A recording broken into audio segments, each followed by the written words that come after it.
Birinci yurisdiksiya ilə bağlı. Ki, niyə hərbi məhkəmə? Çünki iddia olunur ki, o şəxslərin indi ən azından bəziləri həqiqətən də mülki şəxslərdir.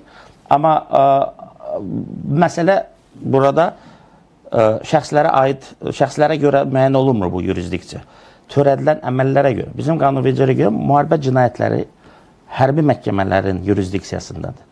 Müharibə cinayətləri isə onları törədən şəxslərin statusundan asılı deyil. Yəni, mülki şəxs də ola bilər, hərbi şəxs də ola bilər. Yeri gəlmişkən fürsətdən istifadə edərək bizim müharibədə qələbəmizdən başlayaraq bugünə qədər ara sıra mediada, sosial şəbəkələrdə, o cümlədən rəsmilər tərəfindən yanlış işlərdən bir ifadə var. Bizdə buna hərbi cinayətlər deyirlər nədənsə. Bu hərbi cinayət deyil. Bu müharibə cinayətləridir. Hərbi cinayətlər ancaq hərbi qulluqçular tərəfindən hərbi xidmətə qarşı törədilən cinayətlər. Məsələn, mülki şəxs hərbi cinayət törədə bilməz.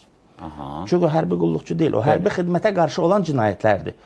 Nə bilim, Fərarikdən tutmuş, nə bilim, o qədər də orada bir fəsil var cinayət məcəlləsində. Onda biz düz yazmışıq Azərbaycan müharibə cinayətlərini. Müharibə cinayət, bəli.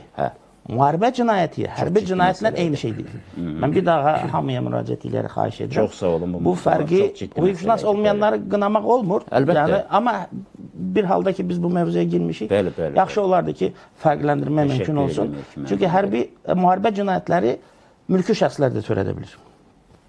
Ona görə kimsə deyəndə ki, axı onlar hərbiçi deyil, niyə onları hərbi məhkəmə mühakimə edir? Nə fərq nə olsun ki? Müharibə cinayətləri bizim qanunumuza görə deməli, hərbi məhkəmələrin yurisdiksiyasında.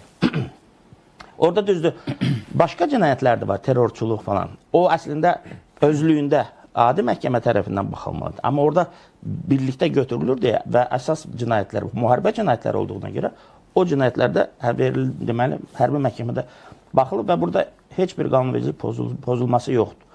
Elə beynəlxalq hüquqa görə də burada heç bir hansısa irad bildirmək yeri deyil.